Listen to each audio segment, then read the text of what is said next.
জন্য সরকারে বসানোর জন্য জীবন দেই নেই। আর এখন আরেক দল লোক লুটপাট শুরু করে দিয়েছে। আমরা হুঁশিয়ারি দিয়ে উচ্চারণ করতে চাই, এই আওয়ামী ফ্যাসিবাদকে, এই 17 বছরের ফ্যাসিবাদকে আমরা উৎখাত করেছি। আজকের এই নব্য লুটপাটকারীদেরকেও আমরা কিন্তু বাংলার মাটিতে যে যা লুটপাট করেছেন, যেখান থেকে লুটপাট করেছেন সেখানে রেখে যাবেন।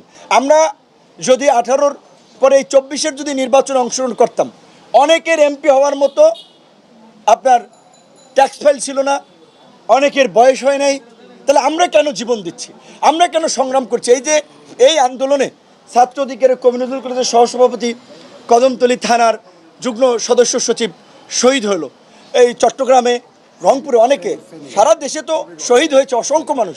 কিন্তু আমি বলছি, আমরা কেন লড়াইটা করছি? ছাত্র জনতা, রাজনৈতিক দল তো 17 বছরে এই ফ্যাসিবাদের পতন ঘটাতে পারে নাই। ছাত্র জনতা, আম জনতা পতন ঘটিয়েছে। আর এখন আরেক দল লোক লুটপাট শুরু করে দিয়েছে। আমরা হুঁশিয়ারি দিয়ে উচ্চারণ করতে চাই, এই আওয়ামী ফ্যাসিবাদকে, এই 17 বছরের ফ্যাসিবাদকে আমরা উৎখাত করেছি। আজকের এই নব্য লুটপাটকারীদেরকেও আমরা কিন্তু বাংলার মাটিতে যে যা লুটপাট করেছেন, যেখান থেকে লুটপাট করেছেন সেখানে রেখে যাবেন। এবং বিশেষ করে আমি অনতিবিলম্বে মহামান্য রাষ্ট্রপতিকে বলবো, আজকের মধ্যে অন্তর্বর্তীকালীন সরকারে কারা কারা থাকবে সেই বিষয়ে লিখিত সিদ্ধান্ত জানিয়ে দিন। অন্তর্বর্তীকালীন সরকার গঠন না হওয়াই কিন্তু আইন শৃঙ্খলা পরিস্থিতি এখন নিয়ন্ত্রণে নেই। একটা নৈরাজ্য চলছে, গার্মেন্টস জ্বালিয়ে দিচ্ছে, সোয়েটার ফ্যাক্টরি জ্বালিয়ে দিচ্ছে, ওষুধ কোম্পানি জ্বালিয়ে দিচ্ছে।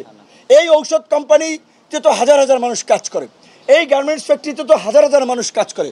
ওই ফ্যাক্টরি ধ্বংস হলে, পুড়ে গেলে, ওই যারা কাজ করে শ্রমিকদের কি হবে? এই মানুষের রুটি রুজির কি হবে?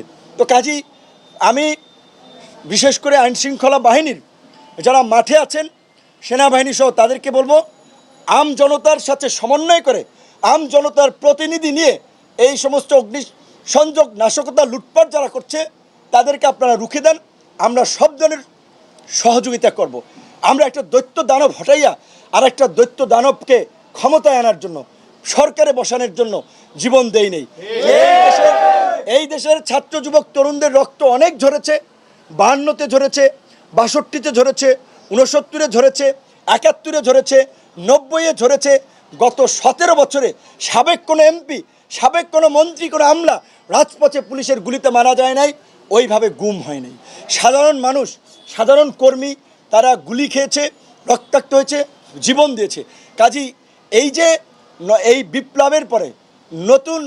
বিপ্লবের পরে যে নতুন সরকার ব্যবস্থা, নতুন রাষ্ট্র ব্যবস্থা, সেখানে আম জনতার, জনগণের চাওয়া পাওয়ার প্রতিফলন থাকতে হবে। আমরা যারা এই প্রজন্মের রাজনীতি করি, কোটা সংস্কার থেকে এই রাষ্ট্র সংস্কারের আন্দোলন করেছি, এই স্বপ্ন বাস্তবায়ন না হওয়া পর্যন্ত আমরা সদা জাগ্রত আছি।